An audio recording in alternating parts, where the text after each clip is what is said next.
ሰላም እንዴት ናችሁ? ይህ ስለ ማንቸስተር ዩናይትድ ብቻ የሚዘገብበት የማንቸስተር ዩናይትድ ኢትዮጵያ የዩቲዩብ ቻናል ነው። ለዚህ ቻናል አዲስ ከሆናችሁ ሰብስክራይብ እያደረጋችሁ ቤተሰብ መሆናችሁን እንዳትረሱ። አዲስ ካልሆናችሁና ሰብስክራይብ ካደረጋችሁ ደግሞ ሼር በማድረግ ብዙ ቦታ እንድንደርስ እንድታደርጉ እንጠይቃችኋለን። ዛሬም እንግዲህ በአዲስ ፕሮግራም ተገናኝተናል። በዛሬው ፕሮግራም ደግሞ በማንቸስተር ዩናይትድ ቤት እያየን የምንገኘው አንድ ትልቅ ለውጥ አለ አይደለ?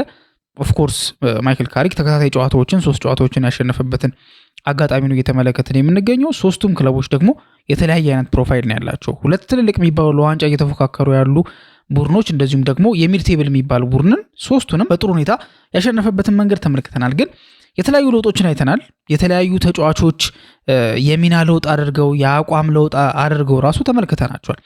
በዋናነት ግን ብዙ የሚያወያየና ብዙ እንድንነጋገር የሚያደርገን ግን የኮቢ ሜኑ ለውጥ ነው። ኮቢ ሜኑ በሩበን አሞሪም ስር የማይፈለግ ተጫዋች ነበረ። እንዲሁም ሊወጣ ሁላ ከጫፍ የደረሰበት አጋጣሚ ነበር። መጀመሪያ ናፖሊ አይነት ቡድኖች ፍላጎት ነበራቸው። እሱ ራሱ ቢያንስ በቃ ላይክ በቋሚነት እንኳን ባይሆን ይሄን ዓመት በውሰት ሌላ ቦታ ሊሄድና ለወርልድ ካፕ እንኳን ለመመረጥ ልሞክር ብሎ ቀጥታ ጥያቄ አቅርቦ ነበር። ማንቸስተር ዩናይትዶች እንዲለቁት ጥያቄ እስከማቅረብ ድረስ ደርሶ ነበርና ሩበን አሞሪምም ከማይፈልጓቸው ተጫዋቾች መካከል ልክ ይሄ የቦምብ ስኳድ አባላት የሆኑት አሉ አይደለ? በተለምዶ ቦምብ ስኳድ ተብለው በሚዲያ ስም ይወጣላቸው እነ አንቶኒ፣ ጋርናቾ፣ እነ ራሽፎርድ፣ እነ ሳንቾ፣ ማላሲያ የመሳሰሉት ማለት ነው። ልክ እንደነሱ ሁሉ እንዲወጣ የሚፈልጉት ተጫዋቻቸው ነበረ ኮቢ ሜኑ። ታዲያ አሁን ነገሮች ተገለባብጠው ነገሮች ተቀያይረው ኮቢ ሜኑ በእነዚህ 3 ተከታታይ ጨዋታዎች በወጥነት በቋሚነት ቋሚ 11 ውስጥ እየገባ አስደናቂ ፐርፎርማንሱን እያሳየ ይገኛል። በእርግጥ ከዚህ በፊትም አሳይቷል። በኤሪክ ቴና ጊዜ ኮቢ ሜኑ ምን አይነት ተጫዋች እንደነበረ ሁላችንም እናስታውሳለን። ግን ደግሞ በሩበን አሞሪም ስር ያንን ኮቢ ሜኑ አተነው ነበረ። አሁን ደግሞ መልሰን እየተመለከት ነው፣ መልሰን እያየ ነው እንገኛለን። ስለ ኮቢ ሜኑ ነው የምናወራው። ላይክ ምንድነው የለወጠው ነገር? ምን አግኝቶ ነው የተለወጠው ይሄ ተጫዋች? ላይክ ቴክኒካል ጉዳይ ብቻ ነው? ታክቲካል ጉዳይ ብቻ ነው ወይ ሳይኮሎጂካል ጉዳይም አለው የሚለውን ነገር ለማየት እንሞክራለን። ስለ ሳይኮሎጂካል ኢምፓክቱ ወይ ደግሞ ከሳይኮሎጂ አንጻር ምን የተለወጠ ነገር አለ ኮቢ ሜኑ ጋር? ምንድነው የተሰጠው ነገር? ከሚና ለውጥ አንጻር ካለው ሮል አንጻር በአሞሪም ጊዜ ለምንድን ነው ጥሩ መሆን ያልቻለው? በካሪክ ጊዜስ በዚህ ኢሚዲየትሊ ለምንድን ነው ጥሩ መሆን የቻለው የሚሉትን ሀሳቦች እናነሳለን። የእናንተን ሀሳብ ግን ምናልባት ቪዲዮንም ከመመልከታችሁ ከማዳመጣችሁ በፊት ሀሳባችሁን መጀመሪያ ማስቀመጥ ትችላላችሁ። ለምን ይመስላችኋል ኮቢ ሜኑ በአሞሪም ስር ያልተሳካለትና አሁን ደግሞ አስደናቂውን ኮቢ ሜኑ እያየን የምንገኘው የሚለውን ነገር እንድትጽፉ እንጋብዛችኋለን። እስከ ፕሮግራሙ መጨረሻ ድረስ ደግሞ አብራችሁ እንድትቆዩ ግብዛችን ነው። ኮቢ ሜኑ እንግዲህ በሩበን አሞሪም ስር በጣም መጥፎ የሚባል ተጫዋች ነበረ። ሜኑን መጀመሪያ የምናስታውሰው ኤሪክ ቴናግ ነበረ መጀመሪያ እድል ሰጥቶት የነበረው። በፕሪሲዝን ጨዋታዎች ላይ እድል አግኝቶ ነበረ።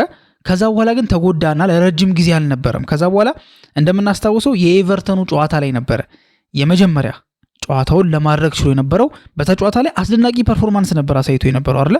የምታስታውሱ ከሆነ ከመስመር ላይ ያወጣት ኳስ ነበረች። ብዙ ጊዜ ክሊፖች ላይ ትካተታለች።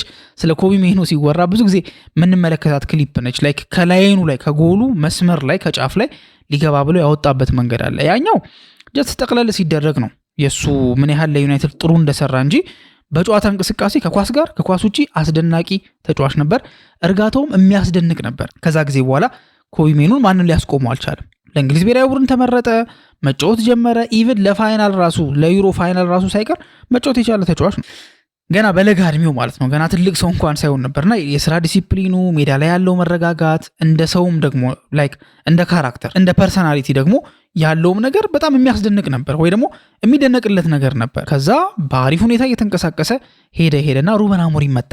ሩበን አሞሪም ሲመጣ ነገሮች ተቀያየሩ። በአንድ ጊዜ ኮቢ ሜኑ ጀነሬሽናል ታለንት ነበረ ሲባል የነበረው በሩበን አሞሪም ስር በቃ አማተር ተጫዋች ነበረ መስሎ የነበረው።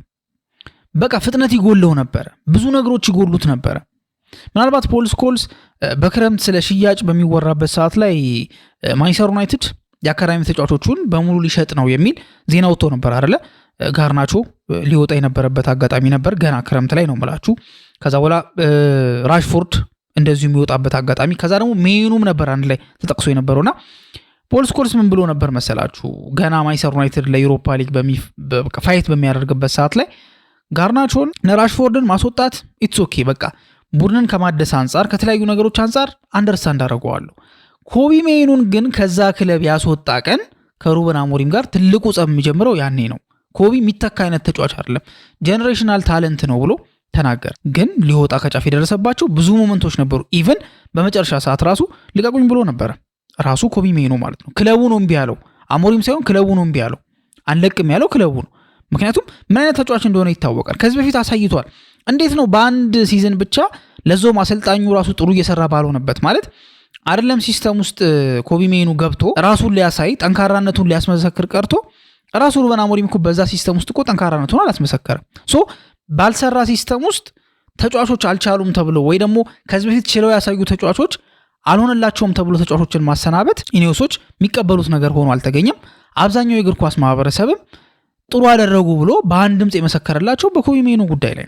ታዲያ በዛ በሩበን አሞሪም ስር ምንድነው ችግሩ? መጀመሪያ ከፋፍለን እንየውላችሁ። አሁን በምናያለን መሰላችሁ ቅድም እንዳልኳችሁ ይሄ ታክቲካል ጉዳይ ብቻ አይደለም፣ ሳይኮሎጂካል ጉዳይ አለ፣ ታክቲካል ጉዳይ አለ። ሶ ስለ ሜይኖ ማንሰራራት በሁለት ከፍዬ ነው የምነግራችሁ።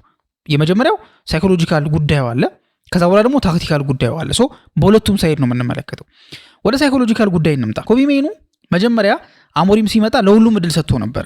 ለነቺዶቢ ራሱ ሳይቀር፣ ለጋርናቾ፣ ለራሽፎርድ ለሁሉም እድል ሰጥቶ ነበር። ለአንቶኒ እንኳን ሳይቀር ማለት ነው። ለኦናናም ለባይንዲርም ያልደረሰው የለም አይደለ? ሁሉም እድል ሰጥቷቸው ነበር። ሁሉም ሞክረዋል።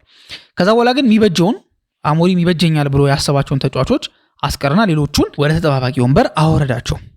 ታዲያ ያኔ ኮቢ ሜይኖ ሲነሳበት የነበረው ነገር ምንድን ነው? ኦፍኮርስ ታክቲካል ጉዳይ ነው፣ ግን ወደሱ በኋላ ላይ ነው የምገባው ብያቸዋለሁ። ጥሩ አልነበረም። ላይክ ፍጥነቱን በደንብ ካስተዋላችሁት እኔ በግሌ ጨዋታዎችን በምመለከትበት ሰዓት ላይ ሩበን አሞሪም በመጣበት ጊዜ የምመለከተው ነገር ነበር። ላይክ በቃ የሆነ ፍጥነት ይጎለው ነበር። ጥሩ ተጫዋች እንደሆነ ይታወቃል። በቴናክ ስር ምን አይነት አደገኛ ተጫዋች እንደነበረ እናስታውሳለን።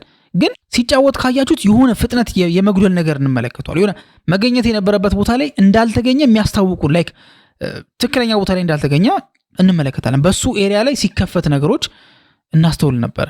ጥሩ እንዳልሰራ ሁላችንም እንስማማ ነበር። ከዛ በኋላ ግን አንቶኒዮ ኮንቴ ምንድን ያለው የአሁኑ ወጣት አሰልጣኞች አለ የአሁኑ ወጣት አሰልጣኞች ወጣት ተጫዋችን በስነስርዓት አስተምረው አጎልብተው ኮንፊደንስ ሰጥተው ከማስተካከልና ጥሩ ተጫዋች ከማድረግ ይልቅ ልክ አቋሙ ትንሽ ሲወርድ ያስወጡታል አለ። ስለማየት አውርቶ መሰላችሁ ስለ ራስሙስ ሆይሉንድ ነው ያወራው። በራስሙስ ሆይሉንድ አማካኝነት ነው አሞሪም ምን የተናገረው። አሞሪም አላለም ግን ወጣት አሰልጣኞች ብሎ ነው የተናገረው። ኮቢ ሜይኖ እንደዛ ጥሩ ባልነበረበት ሰዓት ላይ የሚያስፈልገው ነገር በአደባባይ ወጥቶ አይ ብዙ መስራት አለበት። እንዴ ሜይኖ እኮ ፍጥነት እንደሚጎለው እኮ እርግጠኛ አይደለሁም መቼስ መልበሻ ክፍል ውስጥ የሚወራው፣ ግን መጀመሪያ ከሚዲያ የሰማ ይመስለኛል ፍጥነት እንደሚጎለው አሞሪም ሲናገር። ምክንያቱም አሞሪም ለተጫዋቾቹ ከመንገሩ በፊት ነው ለሚዲያ የሚናገረው። እንዲሁም አንዳንዶች እንደሚሉት ታማኝነቱ ለተጫዋቾች ወይ ለክለቡ ሳይሆን ለሚዲያ ነው ታማኝነቱ። እንዴ ይሄኛው ቲም ማንቸስተር ዩናይትድ ክለቡን አይደለም። በማንቸስተር ዩናይትድ ክለብ ታሪክ ይሄኛው ቲም አሁን ያለው ቲም እነ ፈርናንዴዝን እነ ሜይኑን እነ ዳሎን እነ አማድን የያዘው ቲም ዘ ወረስት ማንቸስተር ዩናይትድ ኢን ሂስትሪ ነው ያለው። ይሄንን በእርግጠኝነት ተጫዋቾቹ መጀመሪያ አልሰሙትም፣ ሚዲያ ላይ ነው የሰሙት። ብዙ ነገሮችን እንደዚህ አይነት ነገሮች ተፈጥረው ነበር። ታዲያ እድል ሳይሰጠው ሲቀር የተሰጠችውን እድል አሞሪም እሱ ላይ ለመስራት ምን አድርጎ ነበረ? ቦታ ከመቀያየር ውጪ ፍጥነት ይጎሏል ለዚህ ቦታ አይሆንም ከማለት ውጪ ያደረገለት ምንም ነገር የለም። ይባስ ብሎ ደግሞ በያዝነው ዓመት ላይ የአካዳሚ ተጫዋቾች የሆነ የተለየ ነገር እንዲሰጣቸው የተለየ ፕሪቪሌጅ እንዲሰጣቸው ይጠብቃሉ ብሎም ተናግሮ ነበር። በቃ የተለየ ፕሪቪሌጅ ላይክ የአካዳሚ ተጫዋቾች ስለሆኑ ብቻ የተለየ መንገድ እንዲሰጣቸው የተለየ ወይ እንዲኖራቸው ይጠብቃሉ ብሎ ተናግሯል። እሱም ብቻ አይደለም እነ ቺዶቢንም ተናግሯል፣ እነ ሃሪ አማስንም ተናግሯል። ሁሉንም ነው የተናገረ ነበር። ታዲያ እንደዚህ አይነት ለሚዲያ የማጋፈጥ ነገሮች ሲኖሩ ከቨር የማያደርግለት ከሆነ ከሳይኮሎጂካል አስፔክቱ አንጻር ሩበን አሞሪም ሜይኖ ላይ ምንም ነገር አልሰራም። ወደ ካሪ ጋር እንምጣ። እንደመጣ ምንድን ያለው የአካዳሚ ተጫዋቾች ለዚህ ቡድን መሰረት ናቸው ብሎ ተናገረ። በአፍ ብቻ አይደለም። በነገራችን ላይ ሩበን አሞሪም 14 ወር ነው አይደል የቆየው በማንቸስተር ዩናይትድ። 14 ወር ማንቸስተር ዩናይትድ ቤት ሲቆይ አንድም ቀን የአካዳሚ ጨዋታ ሊያይ አልገባም የሚል ዜና ወጥቶ ነበር። ምንም አይነት ከ21 ዓመት በታች ጨዋታ አንደር 18 ምንም አይነት ጨዋታ አልተመለከተም። በአካዳሚ እምነት እንደሌለው በንግግር ብቻ ሳይሆን በተግባር አሳይቷል። ካሪክ ምን አደረገ? ወዲያውኑ ያሳየው እምነት እንዳለው ወደ አካዳሚ በመሄድ ለሜይኑም ገና ቀድሞ ነው ሚዲያ ላይ ተናገረለት። አይ ሜይኑ ማለት እኮ እንደዚህ ነው። ከዛ የመጀመሪያ ጨዋታ ከሲቲ ጋር አልነበረ ቋሚ 11 ውስጥ አስገባው። ይሄ ተጫዋች በሚያስገርምና በሚያስደነግጥ ሁኔታ በዚህ ዓመት ለመጀመሪያ ጊዜ ነው ቋሚ 11 ውስጥ የተካተተው በፕሪሚየር ሊጉ። አሞሪም በነበረባቸው እስኪሰናበት በነበረበት ጊዜ አንድም ጨዋታ ኮቢ ሜይኑ ቋሚ አልነበረም። ይሄንን ሲያደርግለትና በውስጥ ደግሞ ብዙ ነገር እንዳወሩ ይጠበቃል። በዚህ መሃል ኮቢ ሜኑ ኮንፊደንት መሆን ጀመረ። ይሄ ቢሎንጊንግነስ በቃ ያንን ሴንስ ማግኘት ጀመረ። በአሰልጣኙ እምነት እንዳለው ትልቅ ጨዋታ ላይ ቋሚ እንዳደረገው ከአርሰናል ጋርም ይሄን ነገር ደገመው። ከፉላሙ ጨዋታ ጋርም እንደዚሁ ያደረገ። ሶስቱም ጨዋታ ላይ ሜኑ በጣም አስደናቂ ነበር። እያንዳንዱን እንቅስቃሴ ብታዩት የሜኑ በጣም አስገራሚ ነበር።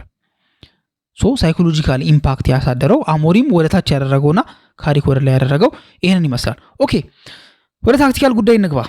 which is like of course ማተር የሚያደርገው ሁለቱም ማተር ያደርጋል። በጣም ማተር የሚያደርገው ሳይኮሎጂካል ጉዳይ እንደሆነ ይታወቃል። ግን ደግሞ ታክቲክም እንዳለው ነው። ምክንያቱም ካሪክ እንደመጣ እኔ ታክቲካል ጉዳዮችን ብዙ እየነካው አይደለም፣ አሁን እኔ ሳይኮሎጂካል ጉዳይ ላይ ነው እየሰራው ያለሁት ብሎ ተናግሮ ነበር። ማጓየርም ይሄን ነገር እንደዚሁ ልክ ካሪክ እንዳለው ተናግሮ ነበርና ወደ ታክቲካሉ ስንገባ ለምንድነው ኮቢ ሜኑ በአሞሪም ስራ ያልተሳካለት ብለን እንመልከት። እሺ በባክስሪ ነበር አሞሪም የሚጫወት የነበረው። በባክስሪ የሚጫወት ቲም ምን አይነት ሚድፊልደር ነው የሚፈልገው? 3-4-3 ነው አይደለ? ምን አይነት ሚድፊልደር ነው የሚፈልገው? ሚድፊልደር ማለት ሁለት ሚድፊልደሮች ናቸው አሉት የሚባለው። ፊት ለፊት ላይ ያሉት ሁለት 10 ቁጥሮችና ከኋላ ያሉት ደብል ፒቮት ላይ የሚጫወቱት ማለት ነው። ኦኬ በተለምዶ ምን ይደረጋል?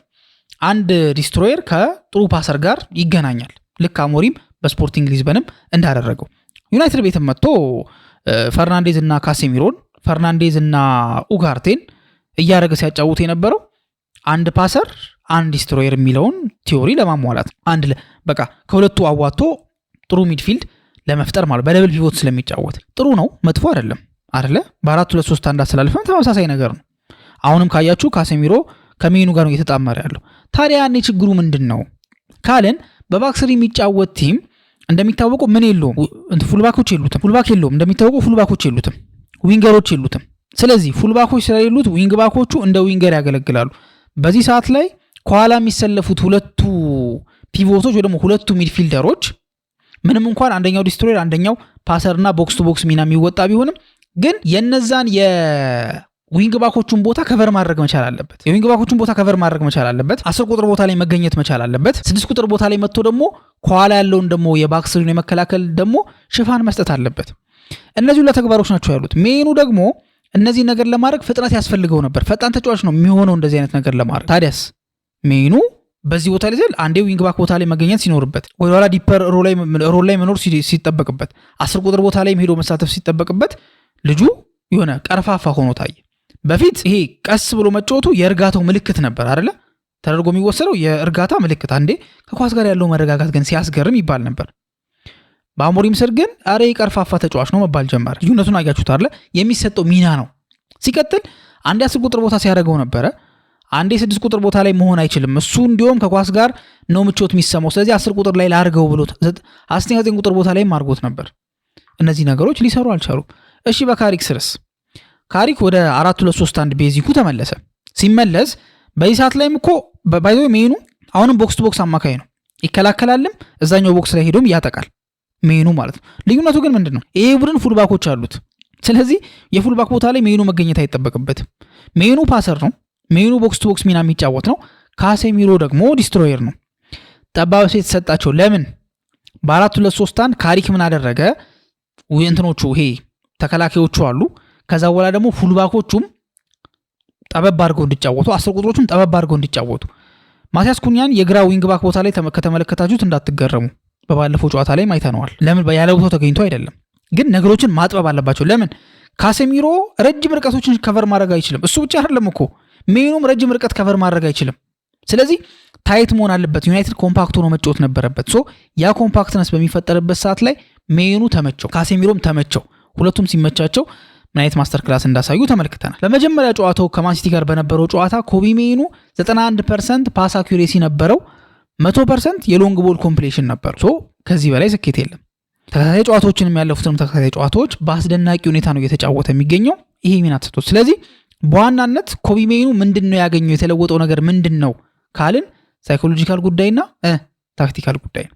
በፉላሙ ጨዋታ ካስታወሳችሁ አማድ የሞከረው የመጀመሪያው ወደ 4ኛው ደቂቃ 5ኛው ደቂቃ አካባቢ ላይ የሞከረውን ኳስ ካያችሁት ሜኑ ከኋላ ኳስም ሲቀበል ነበረ ከዲፐር ሮል ላይ። ከዛ ደግሞ መሃል ላይ መጥቶ ደግሞ ከሊሳንድሮ ማርቲኔዝ ኳስን ተቀብሎ ለአማድ ሰጥቶት ነበር። ቢቆጠር አሲስት ይባል ነበር።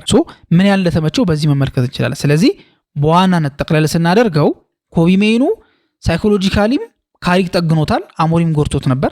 ታክቲካልና የተሰጠው ደግሞ የሚናም ጉዳይ ላይ አሞሪም ሲጎዳው ነበረ፣ ካሪክ ደግሞ መልሶ ጠቅሞታል። ስለዚህ ይሄ ነው ኮቢ ሜይኖ ከስኬቱ ወይ ደግሞ በእነዚህ 3 ጨዋታዎች ላይ በቃ ከማሸብረቁ ጀርባ ያለው ሁኔታ ይሄንን ይመስላል። የእናንተ ሐሳብ ምንድነው? ምን ይመስላችኋል? እናንተ የታዘባችሁት ደግሞ የእናንተን ኤክስክሉሲቭ የሆነ እናንተ የተረዳችሁትን ነገር ወደፊትም በዚሁ ይቀጥላል አይቀጥልም የሚለውን ነገር ደግሞ በኮሜንት ሴክሽን ላይ እንድታስቀምጡልን እንጠይቃችኋለን። ለዛሬ የነበረን ፕሮግራም ይሄንን ይመስል ነበረ። ስለተከታተላችሁን እናመሰግናለን። በቀጣይ ፕሮግራም እስከምንገናኝ ድረስ መልካም ጊዜ ይሁንላችሁ።